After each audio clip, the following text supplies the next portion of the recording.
Love Stories. Dear Papa Dudut, porke ba kumatok na, papapasukin mo na? Itago niyo na lamang po ako sa pangalang Pedro, 70 years old. Nangyari ang ibabahagi ko sa inyo may 10 taon na ang nakakalipas.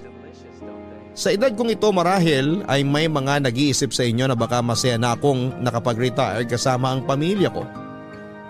Sa totoo lang ay umabot na ako sa edad na ito ng mag-isa. Pinili kong mag-isa sa mahabang panahon dahil bukod sa nakasanayan ko na, pakiramdam ko ay yon ang makakabuti sa akin. Hindi ko inalintana ang mga sinasabi ng ibang tao na dapat ay naghanap ako ng makakasama ko sa buhay. Dahil hindi biro ang pag-iisa lalo na sa aking edad. Sinabi ng ilan na kailangang may mag-alaga sa akin. Sinagot ko sila at sinabing kahit sa edad ko, kaya kong alagaan ang sarili ko at hindi ako aasa sa iba para gawin yon. Naging matigas ang pagsagot ko sa mga pangungumbinse sa akin ng ibang tao tungkol sa aking pag-iisa. Tulad na lamang ng naging kapitbahay ko na si Donna. Mas matanda lang ako noon sa kanya ng 5 taon. Nagkaroon siya ng 7 anak sa 3 magkakaibang lalaki. Wala siyang nakarelasyon noong mga panahong kinukonsumi niya ako sa buhay ko. Pero hindi raw siya nawawala ng pag-asa na makajackpot na siya sa susunod niyang makakarelasyon. Uunahan ko na kayo Papa Dudut at mga kabarangay. Hindi naging kami ni Donna kahit mapunta pa tayo sa dulo nitong aking kwento. Gusto ko lang siyang isali sa kwento ko ngayon dahil malaki ang naiambag niya sa buhay ko. At sa panibagong taong kumatok sa aking pintuan. Naalala ko noon isang hapon ng Miyerkules nang sumulpot si Donna para storbohin ako. Nakaupo ako noon sa aking maliit na bakuran at nakaidlip. Kakatapos ko lang noon na magdilig ng mga halaman ko at medyo sumakit ang likuran at tuhod ko. Kaya naman minabuti kong magpahinga pero hindi ko yon nagawa ng maayos. Dahil sa pagdating ni Donna.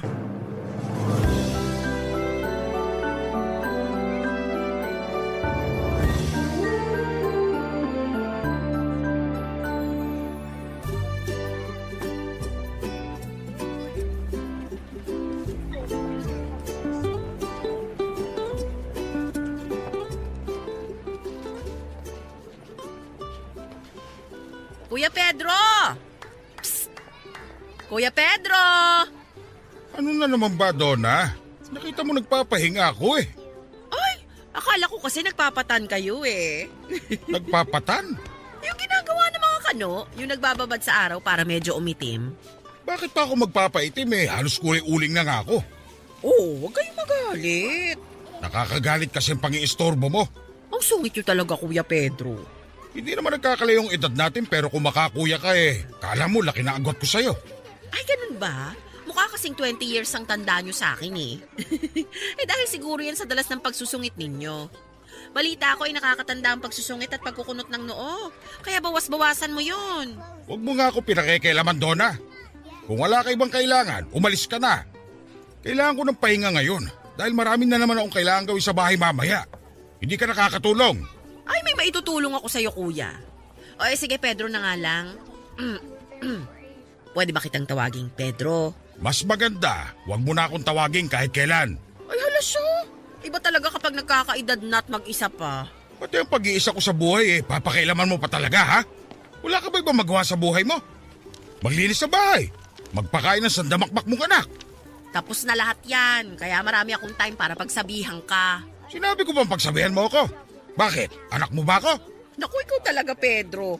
Kung hindi ka lang lalaki, iisipin kong umuurong na ang regla mo. Ang sungit mo kasi. Magsusungit talaga ako sa mga taong walang ibang magawa, kundi usisain at pakialaman ang buhay ko. Ouch ha? Concern lang naman ako sa'yo. Bakit ka magiging concern? May sakit ba ako? Baldado ba ako? May nakatusok bang dextro sa akin? Naku, si Pedro talaga. Masungit na, pilosopo pa. Pilosopo ako sa mga taong walang ibang ginawa kundi... Makialam sa buhay mo. Alam ko na yan. Oo bakit nakikialam ka pa rin? Hindi naman sa nakikialam, pero gusto ko lang payuhan ka. Sinabi ko bang kailangan ko ng payo mo? Kailangan mo kahit hindi mo hingin. Umalis ka na lang, Donna, para mabuo ko pa ang pahinga ko. Mas lalo lang nagiinit ang ulo ko dahil sa'yo eh. Naalala ko nung karelasyon ko pa ang mga tatay ng mga anak ko. Marami yon. Sino sa kanila? Di sila lahat. Pambihira talaga tong babaeng to.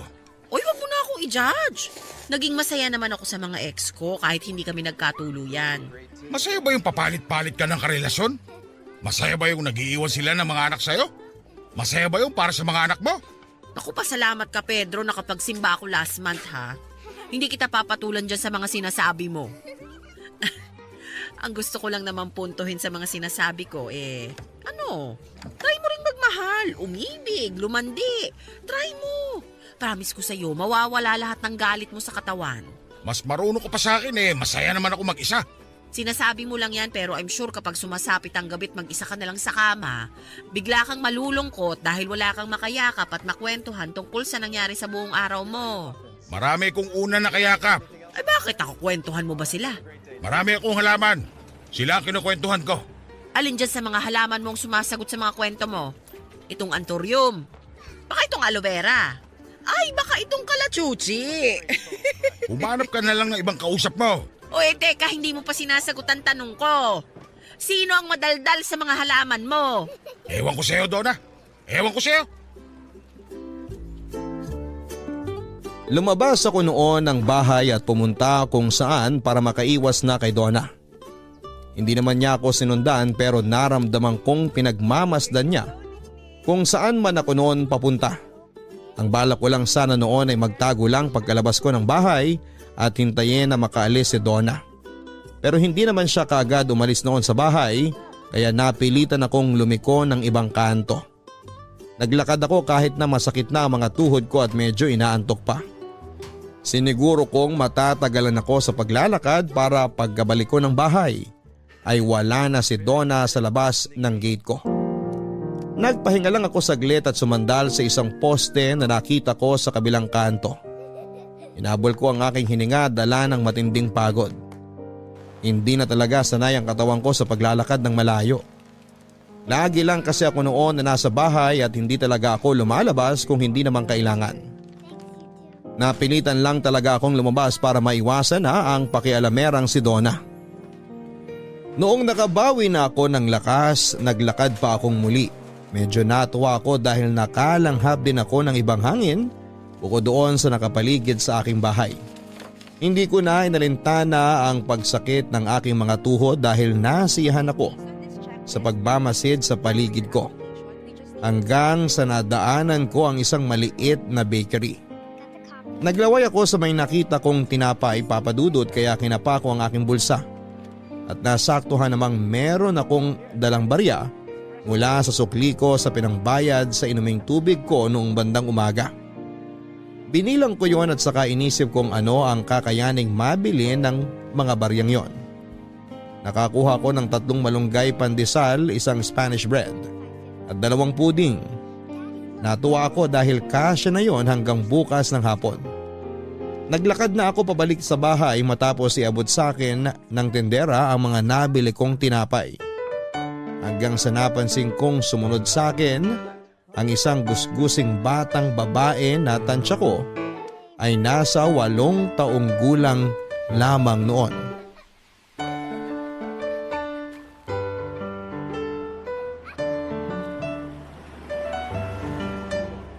Kanino mo pa ako sinusundan?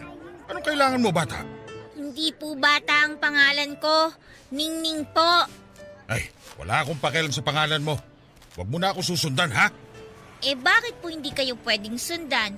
Masama po ba kayong tao? Kasi ang sabi po ng tatay ko dati, huwag sundin ang mga masasamang tao. Iba ang sundin sa sundan. Ang gusto ko, huwag mo kong sundan. Ano po ba pinagkaiba nung sundin tsaka sundan? Itanong mo sa tatay mo. Wala na po akong tatay. Oh, problema ko ba yon? Sabi niyo kasi itanong ko sa tatay ko Sumagot lang naman po ako. Ay, ang daldal mong bata ka. Yan nga rin po ang sabi ng tatay ko. Ay, umuwi ka na nga sa inyo.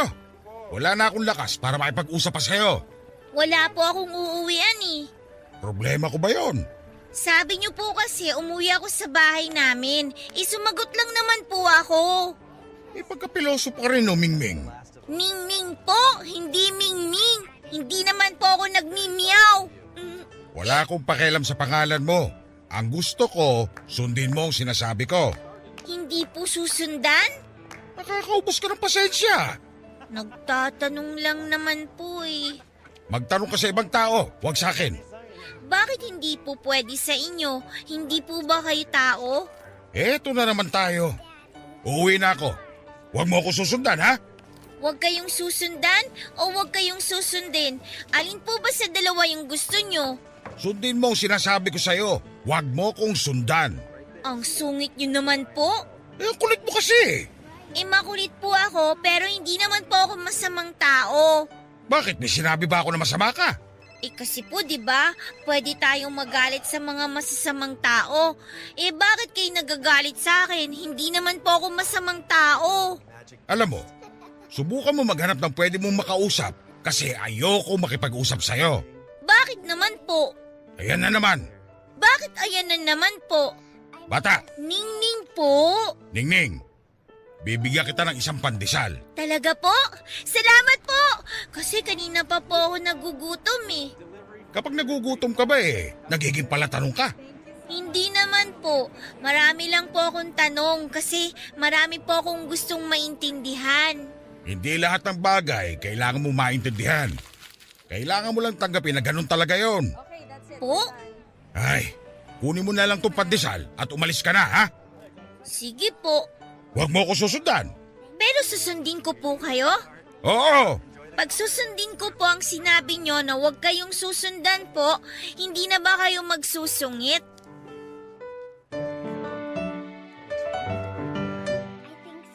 Hindi ko na sinagot pa ang huling tanong ni Ningning at nagmadali na akong makalayo sa kanya. Nilingon ko siya nang nasa kalagitnaan na ako ng paglalakad at nakita kong kinain na niyang malunggay pandesal na inabot ko. Nakita ko siyang upo sa gilid ng bakery at doon ay napapasayaw pa habang kinakain ang binigay ko.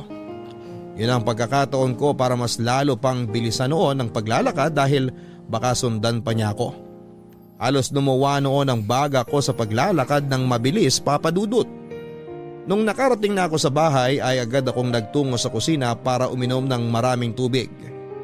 Napagod ako sa paglalakad ng mabilis pero mas napagod akong makiusap sa batang si Ningning. Bigla ko tuloy naalala sa kanya ang anak kong babae. Kaedad lang ni Ningning ang anak kong si Joy noong kinuha siya sa akin ng una kong naging asawa na si Letty. Tinakbo niya sa akin si Joy noong nakakilala siya ng isang lalaki na taga Middle East na nangako sa kanya ng magandang buhay. Hindi ako nagsuspecha na merong iba si Letty pero napapansin kong madalas siyang may kausap sa kanyang cellphone tuwing madaling araw. Ang sinabi niya sa akin ay kausap lang daw niya ang ninang ni Joy para sa plano niyang magnegosyo.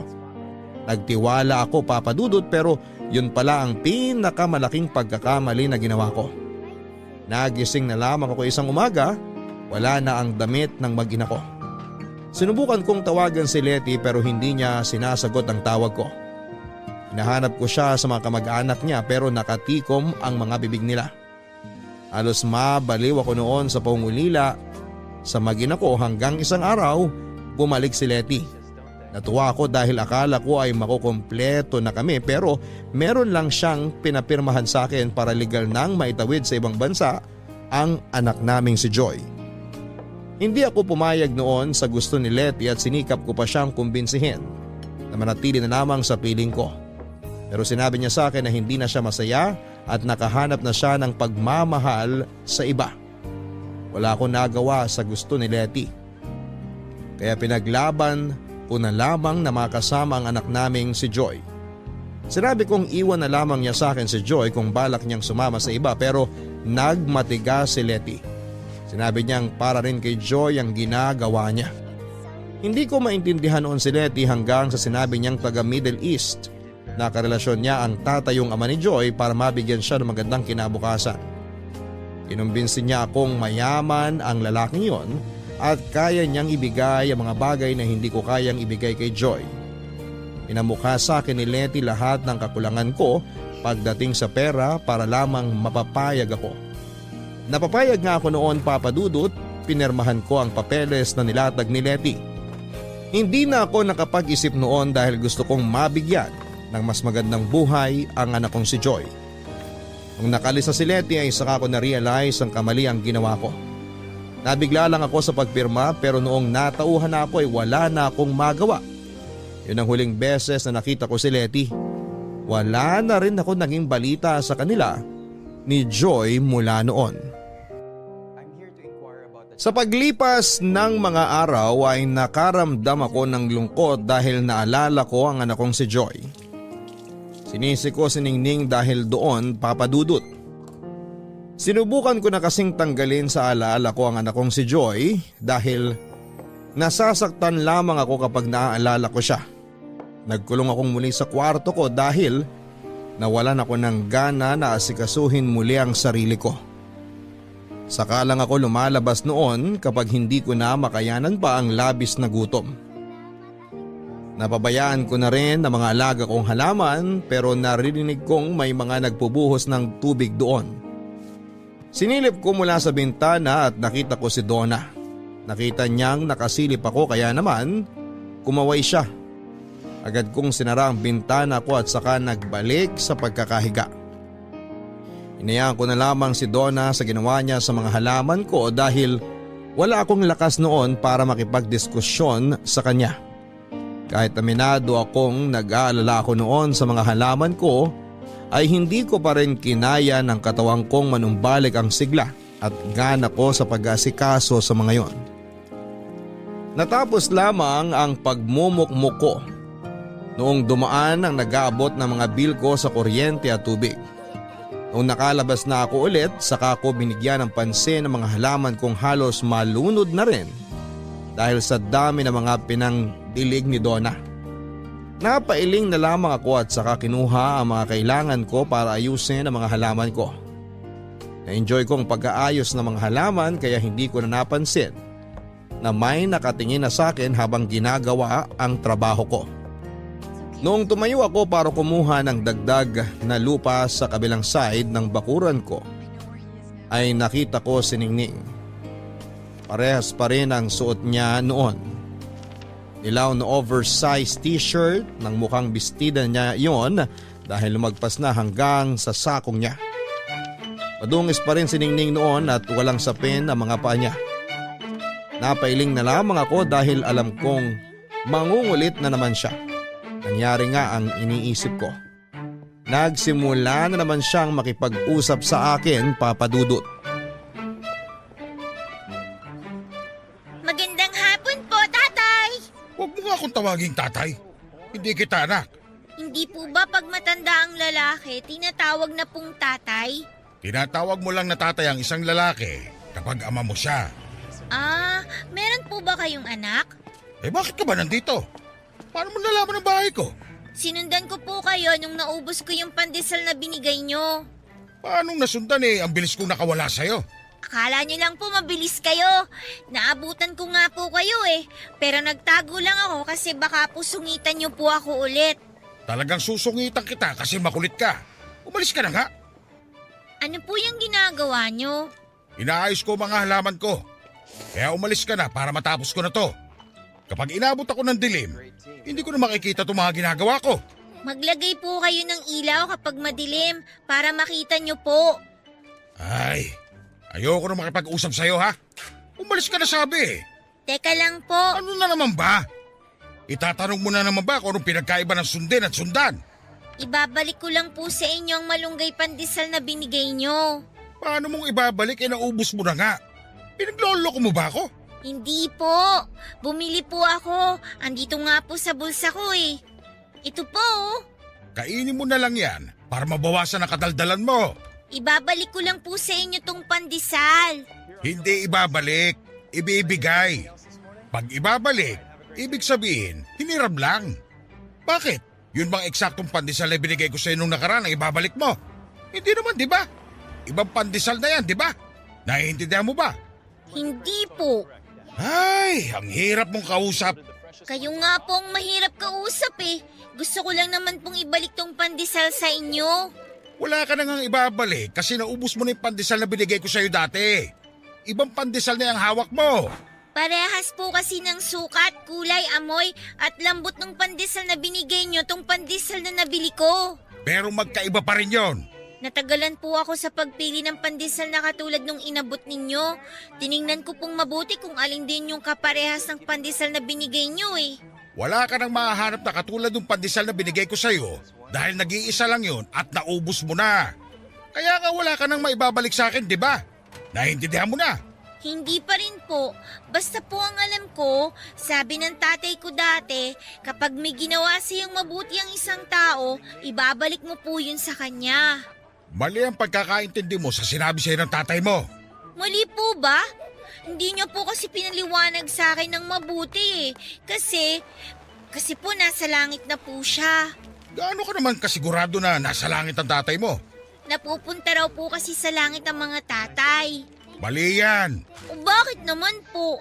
Hindi lahat ng tatay napupunta sa langit. Yan na lang ang tandaan mo. O siya, umalis ka na para makapagtrabaho na ako. Napupunta raw po kasi sa langit ang mga tatay. Nanikip ang dibdib ko nang sabihin yon ni Ningning, Papa Dudut. Gustuhin ko man noon na makipagtalo pa kay Ningning ay hindi ko na rin nagawa pa dahil nang hina na naman ako ulit. Napupunta raw po kasi sa langit ang mga tatay. Paulit-ulit na naglalaro sa isipan ko ang linyang ito ni Ningning. Isa akong tatay pero sigurado ako noon na hindi ako mapupunta sa langit. Ni makasilip sa gate na ginawa ng Diyos, papasok sa kaharian niya ay imposible ko noon na magawa. Hindi ako naging mabuting ama hindi lang sa anak kong si Joy kundi sa isa ko pang anak na si Ira.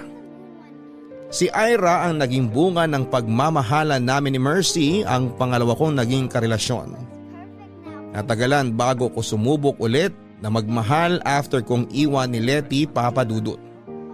Noong nakilala ko si Mercy ay sinubukan ko siyang iwasan dala ng takot na baka mawala rin siya tulad ni na Letty at Joy.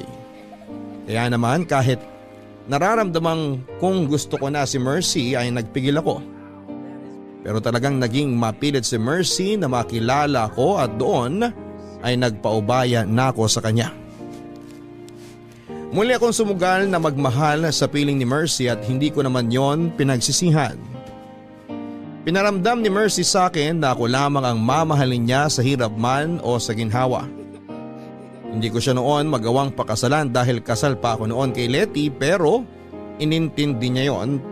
Para sa kanya ay sapat na noon na magkasama kaming dalawa hanggang sa aming pagtanda. Pero hindi yun nangyari, Papa Dudut, dahil sa isang trahedyang sumira ng lahat sa akin. Umuwi ako noon ng probinsya para bisitahin ang kapatid kong nagkasakit. Iniwan ko ang mag-ina kong sina Mercy at Ira sa dati naming bahay. Isa yung malaking pagkakamali sa akin noon, Papa Dudut. Nakiusap sa akin sina Mercy na sumama na lamang sa pag-uwi ko sa probinsya pero tumanggi ako dahil sabi kong balikan lang naman ako, Papa Dudut. Sinabi ko rin na kailangang may magbantay sa bahay. Hindi ko na naisip noon na ang mag-ina ko ang kailangang mabantayan mula sa mga masasamang loob. Nalaman ko na lamang pagka-uwi ko na pinatay ang mag-ina ko ng 3 lalaking nanloob sa bahay namin. Andito ka na naman, bata ka. Kahapon lang andito ka na. Tapos ngayon. Ningning na lang po ang itawag niyo sa akin. Kayo po, anong itatawag ko sa inyo? Wala kang dapat itawag sa akin dahil hindi kita kilala. Ako nga po si Ningning. Ano na naman ba kailangan mo? Wala na po kasi akong mapupuntahan eh. Nalibot ko na lahat dito. Lumibot ka ulit. Pero umiwas ka rito sa bahay ko. Gusto ko po kasi kayong makausap eh. Ayaw kitang kausap. Marami akong ginagawa. Nakaupo lang naman po kayo tapos nagpapaypay. Nagpapahinga lang ako. Pambuelo ko ito sa dami ng kailangan kong trabahuhin mamaya. Mamaya pa naman po pala yung trabaho nyo. Baka po pwedeng magkwentuhan muna tayo. Kahit ako na lang po yung magpaypay sa inyo para hindi kayo mapagod. Ano ba magkwentuhan? Umarap ka nga ng mga kaedad mo. Doon ka makapagkwentuhan, hindi sa akin. Gusto ko po kayong kausap kasi natututo po ako sa inyo eh. Wala ka matututunan sa akin. Umalis ka na. Meron po. Sabi niyo nga hindi lahat ng tatay napupunta sa langit. Yun lang ang paniniwala ko. Ay, asan ba ang nanay mo? Hindi ko na po nakilala ang nanay ko eh. Iniwan daw po ako sa tatay ko nung baby pa lang ako. Sinabi ba ng tatay mo yan? Hindi po. Yun po yung naging asawa po ni tatay. Stepmother mo? Yun po bang tawag dun? Kapag di mo nanay ang kinakasama ng tatay mo, stepmother ang tawag doon. Stepmother? Asan ang stepmother mo? Bakit hinahayaan kanyang gumala sa ganyang itsura mo, ha? Hindi ko na po alam eh. Paano hindi mo alam? Nung nilibing po kasi si tatay, sumakay kami ng bus. Tapos iniwan niya po ako sa kalye. Ano? Ba't yung ginawa yun sa'yo? Eh sabi po kasi niya, para raw po akong pusang kalye. Mabubuhay daw po kahit mag-isa ko lang. Kalokohan. Totoo po yun. Nabuhay naman po ako eh. Tsaka po sabi niya po, kapag niligaw niya ako, may makakahanap po sa akin. Aampunin daw po ako tsaka mamahalin. Parang yung dati kong pusa na napulot namin ng tatay ko. Tao ka. Hindi ka pusa para iligaw. Ay. Okay, kumain ka na ba? Mamaya pa po kapag gabi na. May nag-iwan po ng pagkain dun sa paradahan ng jeep eh. Aabangan ko lang po yun. Bubuksan ko ang gate. Papapasukin niyo na po ako sa bahay niyo? Hanggang dito ka lang sa bakuran ko, ha? Hindi ka pwede pumasok sa loob ng bahay dahil ang dumi mo. Dito ka kakain. Kayo na po magpapakain sa akin? Ngayon lang to. Sa susunod, bumaya ka ulit sa mga pusa na naghahanap ng pagkain sa kalye. Naintindihan mo? Nagpainit ako ng tubig para sa instant noodles na pinakain ko kay Ningning. Pinagtimpla ko rin siya ng gatas at inabutan ng isang basong tubig. Binigyan ko rin siya ng chocolate na panghimagas niya at natuwa siya. Binulsa niya yon para may kainin daw siya kinabukasan. Inayaan ko siyang manatili sa bakuran ko dahil paggabi na rin noon. Aminado ako natakot ako na baka sa kakagala niya ay may makasalubong siyang masamang tao. Kaya naglabas ako ng unan at kumot at nilatagan siya ng karton para pagtulugan sa ibaba ng bahay ko. Nagpasalamat naman siya sa akin at sinabing mabuti raw akong tao. Pagkagising ko kinabukasan ay nakita ko siyang nagpupulot ng mga tuyong dahon para itapon sa basurahan. Pinagluto ko siya ng itlog at corned beef para makapag-almusal na siya. Iniling niyang sabayan ko siyang kumain dahil meron pa raw siyang gustong itanong. Napilitan akong samahan siyang mag-almusal at sagutin lahat ng mga tanong niya sa akin. Sa paglipas ng mga araw ay nasanay na akong kasama si Ningning. Tinulungan niya ako magayos ng hardin at siya na rin ang kumukuha at nag-aabot ng mga bill ko sa kuryente at tubig. Hanggang isang araw ay pinapasok ko na siya sa loob ng bahay ko. Nagtiwala na ako sa kanya at binigyan siya ng matutulugan niya sa sala. Isang araw ay nagising na lamang akong katabi na si Ningning sa aking higaan dahil natakot daw siya sa sala. Inayaan ko siyang makitulog sa aking pansamantala hanggang ang pansamantala na yon ay naging araw-araw na. Isang araw ay naging parang anak ko na si Ningning. Isang araw ay naging parang ama na ako kay Ningning. Isang araw ay para kaming naging isang pamilya. Isang araw ay nagising na lamang ako na masaya sa piling niya. Malaki ang naging pagbabago sa buhay ko mula nang dumating si Ningning, Papa Dudut. Nabawasan na ang pagiging masungit ko at nakakangiti na rin ako. Bukod sa sarili ko ay natuto na rin akong umasikaso ng iba. Inalagaan ko si Ningning na parang sarili ko ng anak. Binilhan ko siya ng kailangan niya at nagpunta kami sa Divisoria para bumili ng mga damit niya at mga laruan. Nahiya pa nga siyang magpabili sa akin dahil baka raw ilista kong utang niya. Hindi raw siya makakabayad dahil wala siyang trabaho. Napaka-inosente lagi ng mga naging sagot niya sa mga sinasabi ko dati kaya lalo akong natuwa sa kanya. Nagniningning ang bahay kong halos magdilim na noon dahil sa kawalan ko ng ganang mabuhay. Binigyan ni Ningning ng liwanag ang napupundi kong buhay, Papa Dudut. Napansin niyo ni Donna nang minsang mapadaan siya para kumustahin ako. At tulad ng dati, hindi naman napigilan ni Donna ang mag-usisa sa nangyayari sa akin. Nasa bakuran kami ni Ningning noon, nagsisiesta. Pinilahan ko siya ng maliit niyang upuan para makatabi ko siya habang umiidlip sa bakuran. At ang ginagawa ko noon ay ginagawa niya. Nung kumuha ako ng patungan ng paa sa kusina ay kumuha na rin siya ng para sa kanya. Nanguha ko ng dyaryo na pantakip sa mukha ko noon para hindi masilaw sa liwanag. Kumuha din siya ng para sa kanya. Napailing na lamang ako sa panggagaya ni Ningning sa akin, Papa Dudut. Naalala ko tuloy sa kanya si Joy, ang una kong anak. Lagi akong ginagaya ni Joy sa lahat ng gagawin ko dahil ang sabi niya, paglaki niya ay gusto niya maging katulad ko. Nung tinanong ko kung ano ang ibig niyang sabihin, Papa Dudut, ang sinagot niya ay gusto raw niyang maging mabuting magulang tulad ko. Kaya gusto niyang gayahin ako. Kapag naaalala ko yon ay meron pa rin kirot sa puso ko dahil hindi ko napatunayan sa huli na mabuti akong magulang sa kanya. Dahil hinayaan ko siyang mailayo sa akin kapalit ng mas marangyang buhay sa piling ng ibang tao.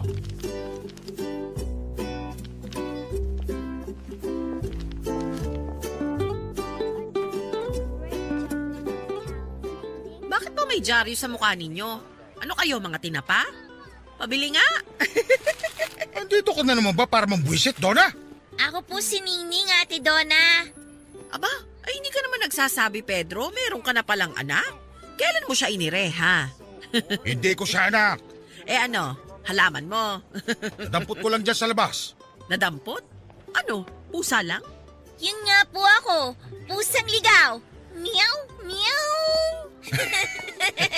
Hoy, Pedro! Ikaw ba talaga yan? Okay, bakit? Tumatawa ka na? Kailan mo pa natutunan yan, ha? Umalis ka na nga, Donna.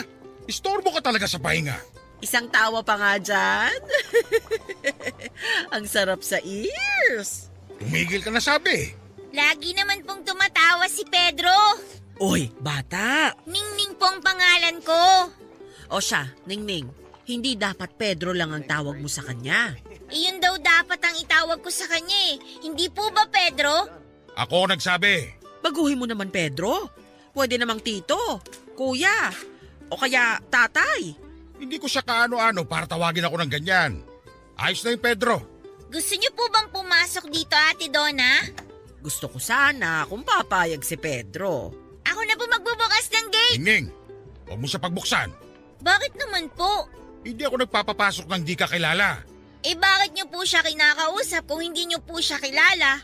Oo nga naman, Pedro. Saka alam niyo po yung pangalan niya eh. Eh di kilala niyo nga. Ningning 1, Pedro 0. Hoy, Donna, ano ba? Ito na nga, aalis na. Nice to meet you, Ningning. Huwag po muna kayong umalis. Samahan niyo po kami ni Pedro. Magluluto kami ng champurado pang merienda. Ay, paborito ko ang champurado. Sige, game ako dyan. Aabutan na lang kita ng champurado, Donna. Basta umalis ka na lang ngayon. Naririndi ako sa boses mo eh. Ang laki talaga ng pagbabago ni Pedro. Nagbibigay na ngayon ng pagkain. Samantalang dati, kahit yung panis na pagkain mo, ipagdadamot mo pa. Tapos Ay, ngayon... tumigil ka na nga, Donna. O sige na nga, baka biglang bawiin pa yung champuradong ibibigay mo. Oy, Ningning ha, narinig mo ang sinabi ng tatay Pedro mo. Hindi ako ang tatay niya. Ako na pong bahala sa champurado niyo, Ate Donna. Lalagyan ko po ng maraming gatas bago ko iabot sa inyo. Ay, paborito na kita, Ningning. Paboritong paborito. Nainis ako kay Donna dahil napansin niyang lumalambot na ako, Papa Dudut. Hindi naman yon maintindihan noon ni Ningning. Kahit na nagsusungit ako dati kay Ningning, ay wala siyang ibang makita kundi ang minsang kabutihan na ipinakita ko sa kanya. Yung time na inabutan ko siya ng malunggay pandesal. Yun ang tumatak sa kanya kaya kahit anong pagsusungit at pagtataboy ko sa kanya noon ay wala siyang ibang iniisip kundi mabuti akong tao. Kaya tuloy ay napanindigan ko nang maging mabuti para kay Ningning. Ayoko noon na makita niya ang dating Pedro na masungit. Magaspang ang ugali at hindi marunong makisama sa kapwa. Gusto ko noong magbago para may mabuting sundan si Ningning habang lumalaki siya. Aminado akong nahirapan ako noong una na magbago sa nakasanayan kong ugali at buhay. Pero malaki ang tulong ni Ningning para sa pagbabagong gusto ko. Naging inspirasyon ko siya sa buhay para pagbutihin ko ang sarili ko. Muli kong naalala si Ningning sa isa ko namang anak na si Ira. Si Ira ang naging dahilan ko noon para pagbutihin ang sarili ko dahil kapalit noon ang magandang buhay sa anak ko. Nagpakahirap akong pumasok sa mga trabaho para lamang makaipon ako noon para sa kinabukasan ni Ira. Alam ko kasi noon na naging issue sa una kong asawa na si Letty na hindi ko maibigay ang magandang kinabukasan sa anak kong si Joy dahil maliit lang ang kinikita ko noon. Kaya naman sinubsob ko ang sarili ko sa pagtatrabaho nang maging anak ko na si Ira. Natakot din kasi ako na baka makita rin ni Mercy ang kahirapan ko at gawin niya yung basihan para iwanan ako. Alam kong sinabi na niya na hindi importante kung may pera ako o wala, pero alam kong darating ang panahon na magiging issue sa amin ang pera tulad ng nangyari sa amin ni Letty. Kaya bago pa man kami umabot ni Mercy sa ganon ay sinigurado kong magkakaroon ako ng maraming pera para mabuhay ko silang mag-ina. Nagkapera naman ako, Papa Dudut, pero nawala pa rin sina Mercy at Ira sa akin. Nawala sila dahil sa mga taong halangang kaluluwang nanlimas ng mga pinaghirapan kong ipunin para sa mag-ina ko.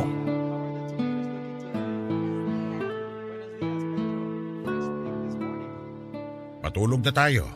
Bakit po ang aga nating matulog ngayon? Wala na po ba tayong mapapanood sa TV? Meron naman.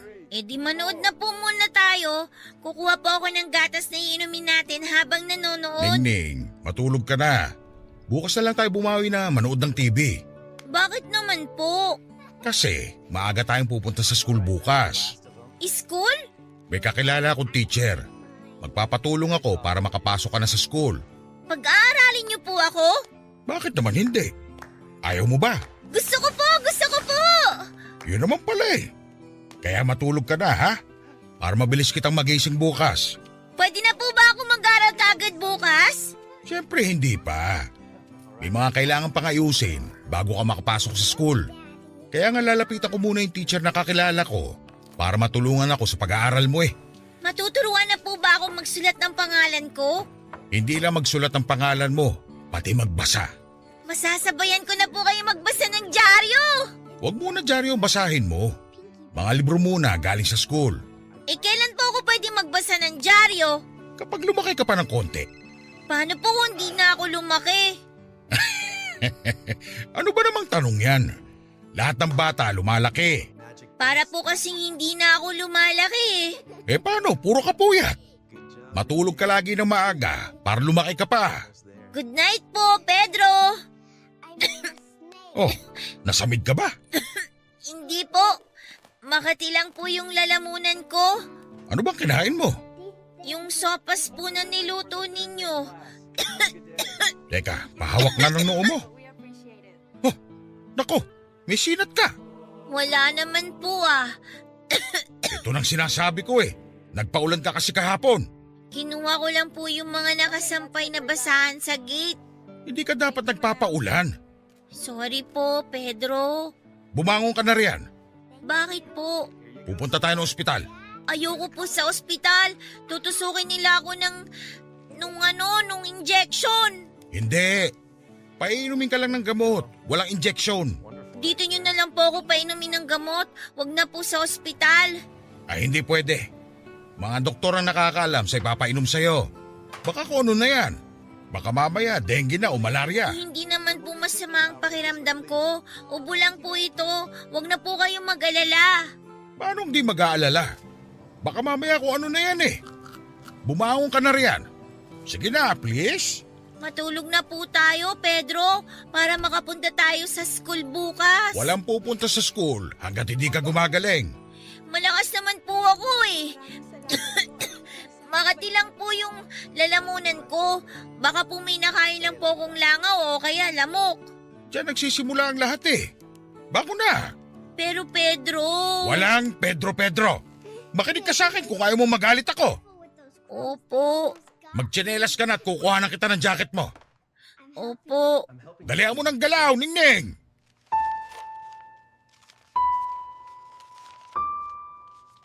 Hindi ko sinasadyang masigawan noon si Ningning pero natakot lamang ako sa sinat niya. Agad ko siyang dinala sa ospital para magpatingin. Wala na akong pakialam noon kung magkano ang gagastusin ko. Ang importante sa akin ay gumaling si Ningning at walang mangyaring hindi maganda sa kanya.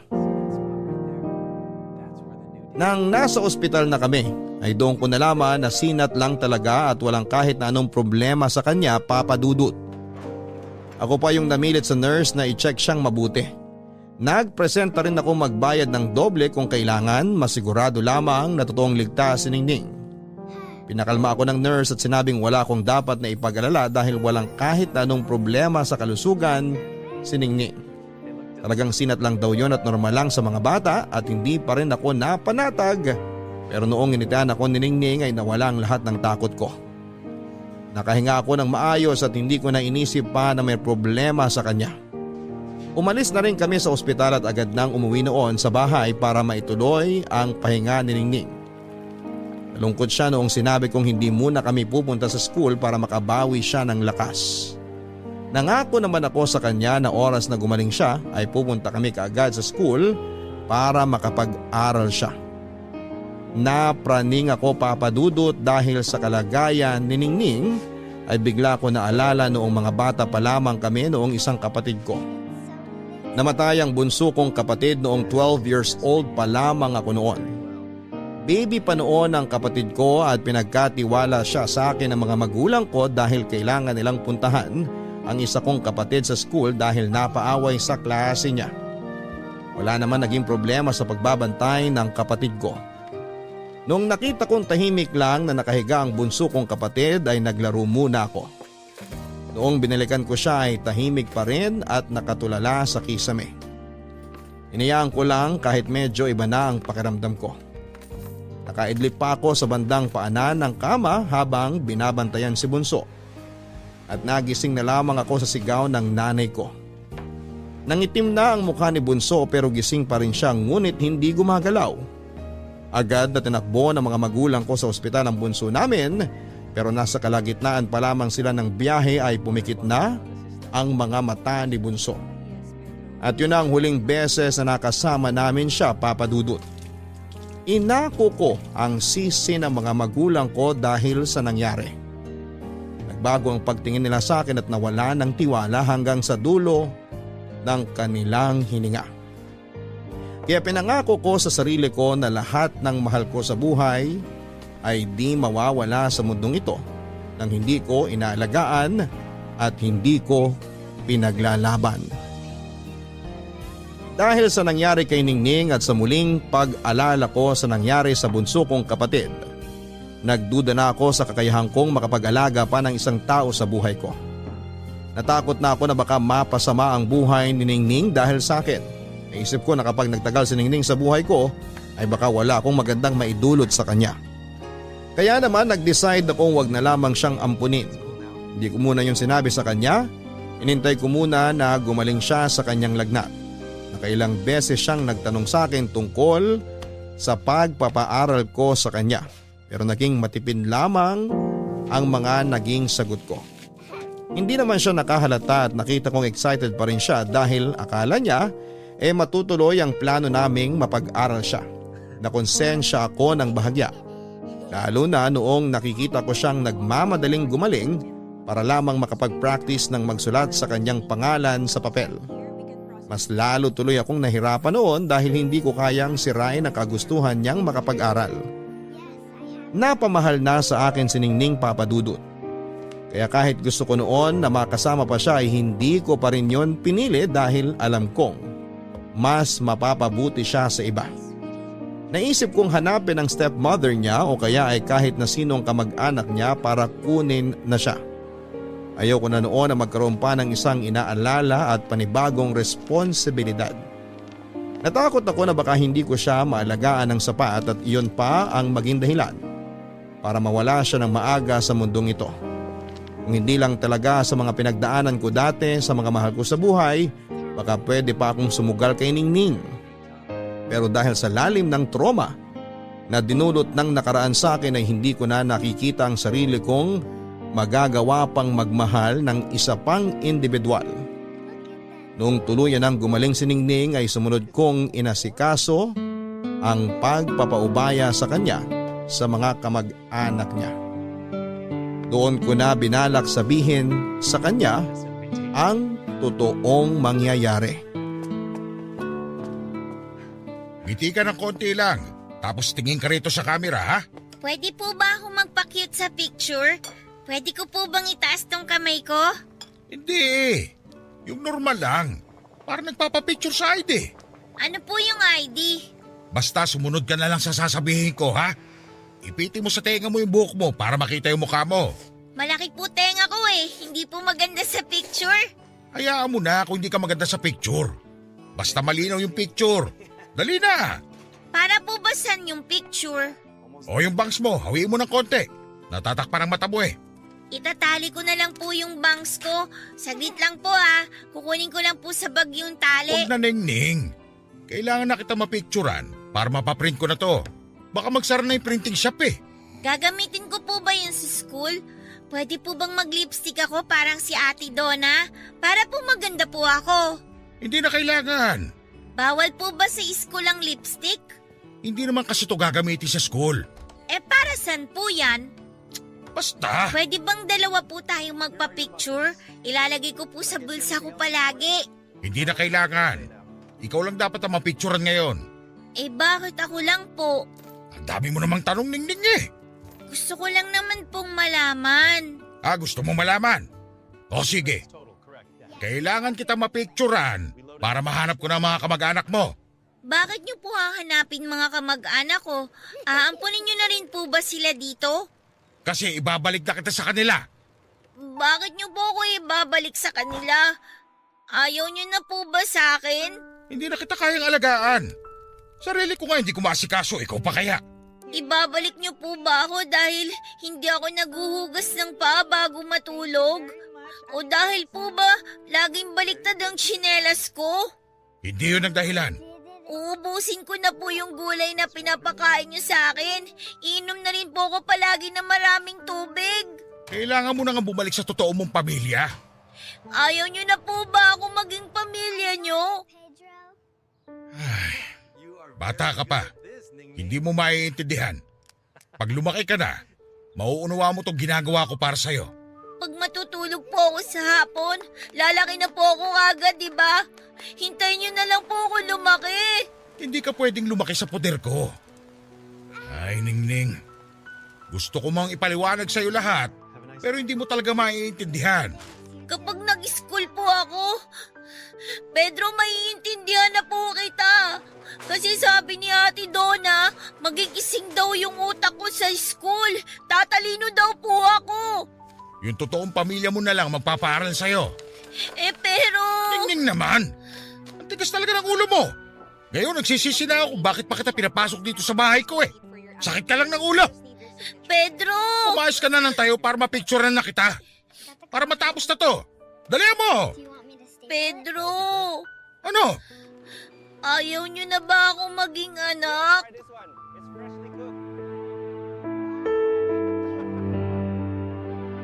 Ayaw niyo na ba akong maging anak? Para akong sinaksak sa tinanong ni Ningning sa akin, Papa Dudut. Kung alam lang niya na wala akong ibang gustong mangyari kundi ang maging tatay sa kanya. Wala akong ibang hinangad kundi ang gumising sa umaga para ihanda ang almusal niya bago siya pumasok sa school.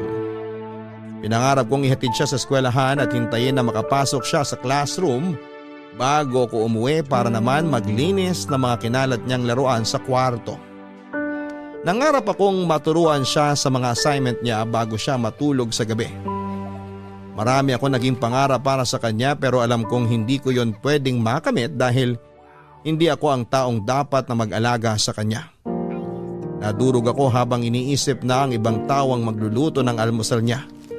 Ibang tao ang maghahatid sa kanya sa school at ibang tao ang tutulong sa mga assignments niya.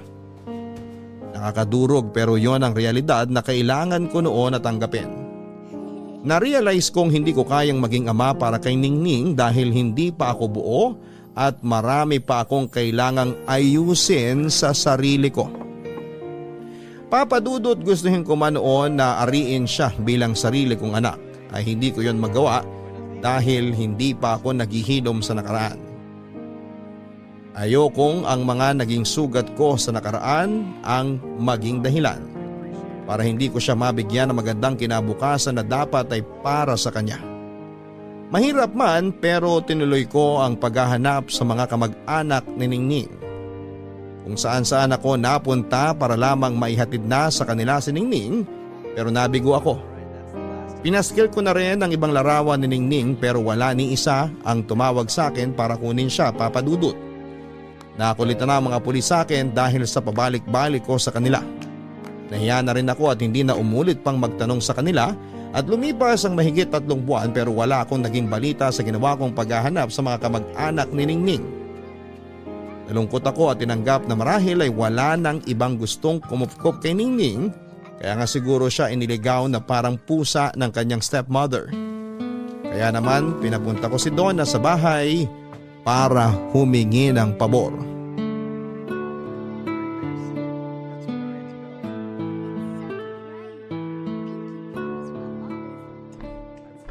Wow!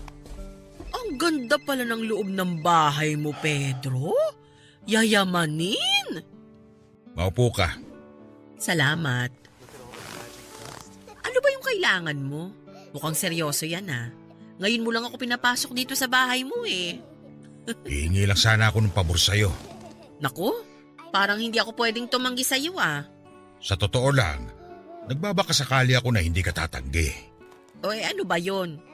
Kailangan mo ba ng caretaker dito sa bahay mo? Pwede naman. O kailangan mo ng kakausap sa mga halaman mo sa umaga? Pwede bang ampunin mo na si Ningning? Ano? Handa akong tumulong sa'yo sa gastos. Kunin mo lang siya sa bahay mo. Ituring mo ang sarili mong anak. Alam kong gipit ka rin dahil sa mga gastusin mo sa mga anak mo. Pero handa akong tumulong sa'yo. Eh kung ikaw din naman ang gagastos para kay Ningning, bakit di na lang siya pumirmi rito sa bahay mo? Bakit kailangang ilipat pa sa akin? Hindi ko na siya kayang alagaan. Paano bang hindi mo kayang alagaan? Eh mula nung inampun mo siya, nagkalaman na ang mga pisngi niya. Hindi na siya gusgusin at hindi na rin siya amoy isda. Mas maaalagaan mo siya kaysa sa akin. Sa ating dalawa, ikaw ang mas may kayang mag-alaga sa kanya. Mas kaya mong maging magulang sa kanya. Hindi, Donna. Kung alam mo lang. Alam kong sinasabi ko. Alam kong mabuti kang tao. Oo, masungit ka. At hindi ko maintindihan ng kagaspangan minsan ng ugali mo. Pero pagdating kay Ningning, iba ka. Maayos kang tao. Mabait ka. Responsable kang ama sa kanya. Hindi ako ang dapat na maging ama niya. Pero ikaw ang pinili niyang maging ama. Ibig sabihin lang niyan, ikaw ang nararapat para sa kanya kasi nakikita niyang mabuti ka. Sana kaya ko ipaliwanag sa iyo ang totoo kung bakit hindi ako pwede maging tatay sa kanya. Ano man ang dahilan mo, hindi ko yan tatanggapin. Dahil isa lang ang nakikita ko ngayon, mabuti kang ama. Sigurado kung ganun din ang nakikita sa'yo ni Ningning. Hindi mo kasi maintindihan. Anong hindi ko maintindihan? Yung pagbabago mo mula nung dumating si Ningning? Yung pag-aliwalas ng mukha mo mula nung pinatuloy mo siya rito sa bahay mo? Halos hindi na nga kita makilala, Pedro. Dahil nasanay ako sa kasungitan at pag-iisa mo. Pero napakaganda ng pagbabago mo. Kung mawawala si Ningning, babalik ka lang sa dati.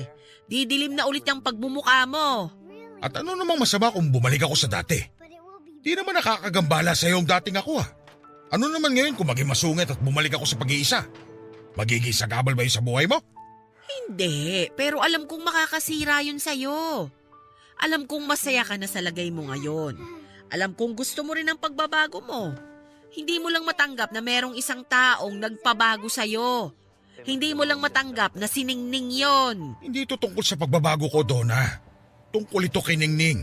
Hindi ko siya pwedeng alagaan. Hindi siya pwede rito sa bahay. Hindi siya pwede sa akin. Nagawa mo na siyang alagaan at buhayin. Ano ba naman yung ipagpatuloy mo pa? Kailangan ka niya, Pedro. Hindi ako kailangan niya, Donna. Maniwala ka. Ate Donna! Pedro! Oh, Ningning. Huwag na po kayo mag-away dahil sa akin. Nako, hindi kami nag-aaway ni Pedro, Ningning. Ganito lang talaga kami mag-usap. Ano yung hawak mo? Barya po. Para saan? Bayad ko po ito sa inyo para hindi na po kayo mag-away ni Ate Donna. Kasi po, yung tatay ko, tapos yung asawa niya po, lagi po sila nag-aaway dahil sa akin. Wala na raw po silang pera kasi lagi po ako nagkakasakit. Lagi nagagalit yung asawa ni tatay sa akin kasi magastos daw po akong alagaan. Kaya magbabayad na lang po ako sa inyo. Ay naku Ningning, hindi mo kailangang magbayad. Ano ba naman yan? Pedro, ano ba ito? Hindi kita pagbabayarin sa mga nagastos ko sa'yo. Kaya lang, Ningning, hindi na kita pwedeng alagaan kasi hindi ko kaya. Si Donna kung papayag siya sa kanya ka na. Siya na mag-aalaga sa'yo. Siya na yung magpapasok sa'yo sa school. Di ba gusto mo mag-school? Bakit hindi na lang po kayo? Kayo na lang ang mag-alaga sa akin. Kayo na lang po yung maghatid sa akin sa school. Wala na po ba kayong pera? Kasi pwede naman po akong humingi ng pera ulit sa labas para po pang school ko. Tapos po, hindi na ako magiging matakaw para hindi na po kayo bibili ng pagkain ko. Ningning, hindi problema ang pera sa akin. Kaya kitang bilhan ng maraming pagkain na gusto mo. Pero kasi, Pero ayaw niyo po sa akin? hindi sa ganon. Sasama na lang po ako kay Ate Donna. Huwag niyo na lang po akong ililigaw kasi nakakatakot po sa labas lalo po sa gabi kapag po marami ng sasakyan. Tapos hahabulin pa ng mga malalaking aso. Huwag niyo po akong iligaw kung ayaw niyo po sa akin. Sasama na lang po ako kay Ate Donna. Ay sige Pedro, kukunin ko na si Ningning kung talagang buo na ang loob mo na ibigay siya sa akin. Kung talagang kaya mong matulog ulit mag-isa, kumising mag-isa, kung talagang desidido ka nang bumalik sa dati mong nakasanayan, di sige. Ay. Ningning, asa na mga gamit mo? Nasa kwarto po. Nakalagay na po sa karton. Ay halika, kunin na natin. Opo. Salamat po sa pag-aalaga sa akin, Pedro. Salamat po kasi ginagamot niyo yung mga sugat ko. Salamat din po kasi pinapakain niyo po ako tsaka kinukumutan niyo po kapag malamig. Sige na, Ningning. Tulungan mo na si Ate Donna mo sa mga gamit mo. Yayakap lang po ako sa inyo para po magpasalamat. Salamat po, Tatay Pedro.